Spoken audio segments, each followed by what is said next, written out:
Hello అండి, అందరికీ నమస్తే. Welcome to red TV. నేను హారిక. సో, ప్రస్తుతం మనము ఆహ్, ఒక విషాదం అయితే వింటున్నాము.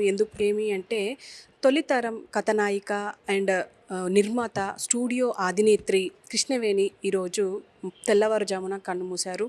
అయితే ఈవిడకి సంబంధించి అసలు ఈవిడ ఎవరు? అంటే ఈవిడని ఇంతవరకు ఎవరు వినలేదు అని అంటే మాత్రం ఈవిడ 80s, 90స్లో కథానాయికగా అలాగే నిర్మాతగా చాలా అందరికీ తెలిసిన విషయమే. అయితే ఇందులో ముఖ్యంగా ఎన్టీ రామారావు, పెద్ద ఎన్టీఆర్ని తెరపైకి అంటే సిల్వర్ స్క్రీన్కి పరిచయం చేసిన వ్యక్తిగా ఆవిడకి పేరుంది. అండ్ అక్కడి నుంచి ఎన్టీ రామారావు ఎప్పుడు ఆయన వెనక్కి చూసుకున్నది లేదు. ఆయన ఇప్పటికీ అంటే అందరి గుండెల్లో ఉన్నారు. అలాంటి వ్యక్తిని మన తెలుగు ప్రజలకి అలాగే ఇండస్ట్రీకి పరిచయం చేసిన వ్యక్తి కృష్ణవేణి. అయితే ఈవిడ గురించి ముఖ్యంగా కొన్ని ప్రత్యేకమైన విషయాలు తెలుసుకోవాలి అంటే ఖచ్చితంగా అందులో ముఖ్యంగా నేను చెప్పేది ఏంటంటే, తెలుగు సినిమా రంగంలో తొలి నిర్మాతగా ఈమెకు పేరుంది. అలాగే తెలుగులో అత్యధికంగా రెమ్యునరేషన్ తీసుకున్న నటిగా కూడా ఈమెకు పేరుంది. అలాగే తుకారం సినిమాకి సంబంధించి అంటే ఈమె బాలనటిగా తుకారం మూవీలో నటించారు.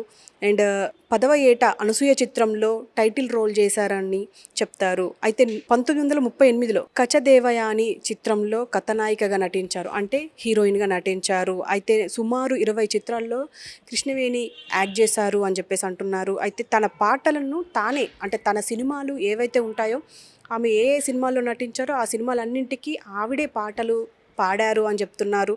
అయితే 1940లో మిర్జాపురం రాజాతో వివాహం జరిగింది. ఆ తర్వాత భోజ కాళిదాసులో నటించారు ఈవిడ.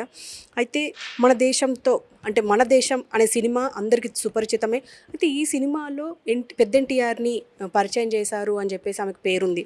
అయితే 1947లో గొల్లభామ అనే సినిమాకు గొప్ప గుర్తింపు వచ్చిందని అంటారు. 1942లో కుమార్తె రాజలక్ష్మి అనురాధ జన్మించారు ఈవిడకి. అయితే ఈవిడ గురించి ప్రత్యేకంగా చెప్పుకోవాలి అంటే ఇవన్నీ ఉన్నాయి. అయితే అనురాధ కూడా నిర్మాతగా మనకు అందరికీ సుపరిచితమే. కీలుగుర్రం సినిమాలో అంజలిదేవికి నేపథ్య గానం ఇచ్చారు, అంటే మాటలు అని చెప్పుకోవచ్చు. అయితే ఘంటసాల, రమేష్ నాయుడులను సంగీత దర్శకులుగా మనకు పరిచయం చేసింది. ఘంటసాల గురించి మనం ప్రత్యేకంగా చెప్పుకోకర్లేదు. ఆయన పాటలు అంటే ఆయన పాడారు. అంటే ఘంటసాల, రమేష్ నాయుడును సంగీత దర్శకులుగా పరిచయం చేసింది కూడా కృష్ణవేణియే అని చెప్పేసి అంటున్నారు. గాయని మణులు పిలి జిక్కీలను పరిచయం చేసింది ఆవిడే. త్రిపురనేని గోపిచంద్, ఈయన అందరికీ తెలిసిన వ్యక్తే. ఈయనను కూడా నిర్మాతగా అందరికీ అంటే సినీ రచయితగా అందరికీ పరిచయం చేశారు. అండ్ 1952లో వచ్చిన సాహసం నటిగా ఆవిడ లాస్ట్ సినిమా అని చెప్పేసి అంటున్నారు. 1957లో దాంపత్యం అనే సినిమాను నిర్మించారు, అంటే నిర్మాతగా. అయితే మొత్తానికి అంటే ఈవిడకి రఘుపతి వెంకయ్య పురస్కారం కూడా లభించింది. అయితే దీని అంతటికి సంబంధించి అంటే ఇప్పుడు ఇందులో ముఖ్యంగా మనం మాట్లాడుకోవాల్సింది ఏంటంటే ఘంటసాల అండ్ త్రిపురనేని గోపీచంద్, పెద్ద ఎన్టీఆర్ వీళ్ళందరినీ పరిచయం చేసింది కృష్ణవేణియే అని చెప్పేసి అంటున్నారు. అయితే ఏదేమైనప్పటికీ అంటే ఆవిడ లేరు అన్న భావన మాత్రం అందరికీ అంటే బాధించే విషయం. ఎందుకంటే సినిమా ఇండస్ట్రీకి ఆవిడ మంచిది అండ్ ఎక్కువగా ఇచ్చారు అని చెప్పేసి అంటున్నారు. అప్పట్లో మంచి మంచి సినిమాలను మన దేశానికి అంటే మన ఇండస్ట్రీకి పరిచయం చేసి ఎన్నో సినిమాలను నిర్మించి ఎన్నో సినిమాలకు పాటలు పాడి ఎన్నో సినిమాలను నటించిన కృష్ణవేణి ఇప్పుడు లేరు అని అన్న దానికి చాలామంది శోకసంద్రంలో ఉన్నారు అని చెప్పుకోవచ్చు. ముఖ్యంగా ఈవిడ గురించి చెప్పుకోవాలి అని అంటే ఈవిడ దాదాపు అంటే 4 జనరేషన్లను చూశారు అని చెప్పుకోవచ్చు. ఇప్పుడు ఆవిడ వయస్సు 101. అయితే ఈవిడ గురించి మనం ప్రత్యేకంగా చెప్పుకోవాలి అంటే 101 ఏళ్ళు సంపూర్ణ జీవితం గడిపారు. ఆవిడ హెల్దీ బిహేవియర్ కావచ్చు, ఆవిడ చేసిన వ్యాయామాలు కావచ్చు, ఆవిడ తిన్న తిండి కావచ్చు, ఏదైనా తీసుకోవచ్చు, కన్సిడర్ చేయొచ్చు. అయితే ఈవిడ గురించి చెప్పుకోవాలి అంటే ఈవిడ లాస్ట్ టైం కూడా వచ్చినప్పుడు అంటే ఇంటర్వ్యూలోకి వచ్చినప్పుడు కూడా ఆవిడ చెప్పింది ఏంటి అంటే సంపూర్ణంగా హ్యాపీగా బతకడమే మనం సంపూర్ణ జీవితం గడిపినట్టు అని చెప్పేసి కూడా మాట్లాడారు. ఇవాళ 16వ తారీఖు, ఈరోజు 4 గంటలకు తుది శ్వాస విడిచారు. అయితే ఇప్పుడు ప్రస్తుతం సందర్శనార్థం ఫిల్మ్ నగర్లో పెట్టారు. మరి ఫిల్మ్ నగర్ ఆవిడ నివాసంలోనే, సొంత నివాసంలోనే పెట్టారు. ఆ సందర్శనం అయిపోయిన తర్వాత ఈరోజు 3 గంటలకి అంత్యక్రియలు జరుగుతాయి అని చెప్పేసి అంటున్నారు. కుటుంబ సభ్యులందరూ ఇక్కడే ఉన్నారు. సో దీనికి సంబంధించి ఇప్పుడు మనతో పాటు సీనియర్ జర్నలిస్ట్ రామారావు గారు మనతో మాట్లాడే ప్రయత్నం చేస్తారు. ఆయనతో కూడా మాట్లాడే ప్రయత్నం చేద్దాం. సార్, మీరు చెప్పండి, అమ్మతో మీకు ఎలాంటి అనుబంధం ఉండేది? కృష్ణవేణి గారు 1924 డిసెంబర్ 24 జన్మించారమ్మా. సరిగ్గా నిండు 100 ఏళ్ళు బతికి పైగా సుమారుగా 53 రోజులు జీవించారు.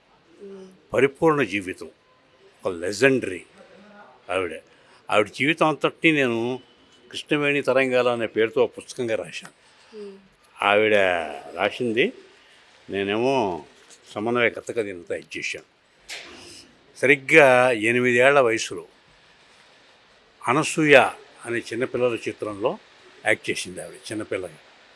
అక్కడి నుంచి యాక్ట్ చేసింది 20 సినిమాలు అయినా 200 సినిమాలకు తగ్గ పేరు సంపాదించింది. అంటే ఈజ్ ఎ క్రియేటర్ జీనియస్. మన దేశం చిత్రం ద్వారా ఎన్టీఆర్ని ఇంట్రడ్యూస్ చేసింది సినిమా ఇండస్ట్రీకి. అదే మన దేశం కీలుగుర్రం సినిమా ద్వారా ఘంటసాల వెంకటేశ్వరరావు మ్యూజిక్ డైరెక్టర్గా ఇంట్రడ్యూస్ చేసింది. రమేష్ నాయుడిని దాంపత్యం సినిమా ద్వారా ఇంట్రడ్యూస్ చేసింది మ్యూజిక్ డైరెక్టర్గా. విజయ్ కుమార్ అనే అతన్ని యాక్టర్గా దాంపత్యం ద్వారా ఇంట్రడ్యూస్ చేసింది. షీఈ్ ది స్టార్ క్రియేటర్ అన్నమాట. అంతేకాదు వీళ్ళే సొంతంగా ఈవిడ యొక్క భర్త మేజ్యాపురం రాజావారు, శోభనాచార స్టూడియో అధినేత. ఆయన మంచి గొప్ప గొప్ప సినిమాలు తీశాడు. ఆయన్ని పెళ్లి చేసుకున్నారు ఈవిడ. తర్వాత గొల్లభామ అనే సెన్సేషనల్ మూవీ చేశారు. అందులో ఫస్ట్ పిక్చర్ టు అంజలీదేవి. అది ఆ ఫస్ట్ పిక్చర్లో అంజలీదేవికి ఈవిడ ప్లేబ్యాక్ పాడారు. అలాగే తర్వాత కీలుగుర్రం అనే సినిమా వీళ్ళే తీశారు. అందులో కూడా వ్యాంప్ వేషం వేశారు ఎవరో అంజలీదేవి. అందులో కూడా ఆ అంజలీదేవికి ఈవిడే ప్లేబ్యాక్ పాడారు. తర్వాత ఫస్ట్ టైము దేశ స్వాతంత్రం మీద, స్వాతంత్ర ఉద్యమ కథ మీద మన దేశం అనే సినిమా తీశారు. అందులో రామారావు అనే ఒక పోలీస్ ఆఫీస్ వేషంలో ఇంట్రడ్యూస్ చేశారు. ఈవిడ హస్తవాసి చాలా మంచిది. ఈవిడ చేతితో రామారావుకి అడ్వాన్స్ డబ్బులు ఇస్తారు 200 రూపాయలు ఎంతో. అది ఎవరో ఇవ్వబోయారు ప్రొడ్యూసర్. కాదమ్మా, మీ చేతుల ద్వారా ఇవ్వండి, నాకు అది లక్ష్మీదేవితో సమానం అంటే ఆవిడ ఇచ్చింది. ఆ తర్వాత ఎన్టీ రామారావు ఆవిడ హస్తవాసి ఫలితం అని 300 సినిమాల్లో యాక్ట్ చేశాడు రామారావు. ఈరోజుకి రామారావు కుటుంబం అంతా కూడా ఈవిడికి రుణపడి ఉన్నారన్నమాట. అంత చక్కగా క్రియేటర్. ఈ ఆర్టిస్ట్గా ఈవిడ జీవితంలో గొల్లభామ, లక్ష్మమ్మ, మన దేశం, ఈ 3 కూడా ఆణిముత్యాల్లో చెప్పుకోవాలి. మీరు చివరిగా అమ్మతో ఎప్పుడు మాట్లాడారు? నేను సరిగ్గా 2 నెలల కింద ఇంటికి వచ్చానండి. ఆవిడ జీవితం పుస్తకం రాసినప్పుడు 4-5 ఏళ్ళ ప్రతి వారానికి 2 రోజులు కూర్చునేవాడిని ఇక్కడే. భోజనం ఇక్కడే, రాయటం ఇక్కడే. అంతేకాదు మా ఘంటసాల గానసభ అధ్యక్షుడు కేవీ రావు ఉన్నారు. రావు గారు ఒక్కసారి రండి. రావు గారు, ఆయన చేత కృష్ణవేణి గారిని స్వర్ణ కంకణంతో సత్కారం చేశాం ఇక్కడ. ఆ ప్రోగ్రాంకి కేవీ రావు గారని ఘంటసాల గానసభ అధ్యక్షులు ఫస్ట్ టైం హైదరాబాదులో కృష్ణవేణి గారిని తీసుకొచ్చి స్వర్ణ కంకణం తొడిగారు.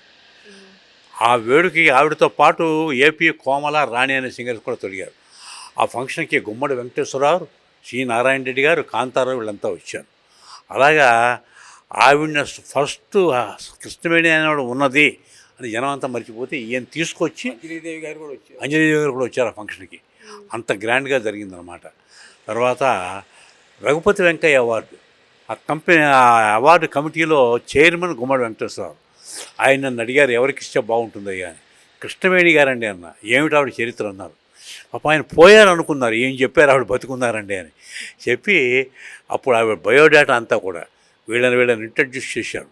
ఇది ఈవిడ కథ, ఈవిడ హిస్టరీ అంతా చెప్తే అప్పుడు వాళ్ళంతా కూడా మామూలుగా రిసీవ్ చేసుకుని చాలా గ్రాండ్గా జరిగిందన్నమాట ఫంక్షన్. ఆవిడ అదృష్టవంతురాలండి. ఆవిడ భర్త ప్రొడ్యూసర్, ఆవిడ కూతురు ప్రొడ్యూసర్ అనురాధ అని చెప్పేసి 17 సినిమాలు తీసింది. లింకారు బుక్ ఆఫ్ రికార్డ్స్లో ఎక్కింది. నాగేశ్వరతో 5 సినిమాలు తీసింది. అంచేత సినిమాకి అంకితమైనటువంటి కుటుంబం కృష్ణవేణి గారి కుటుంబం. She's the promoter and founder of talent.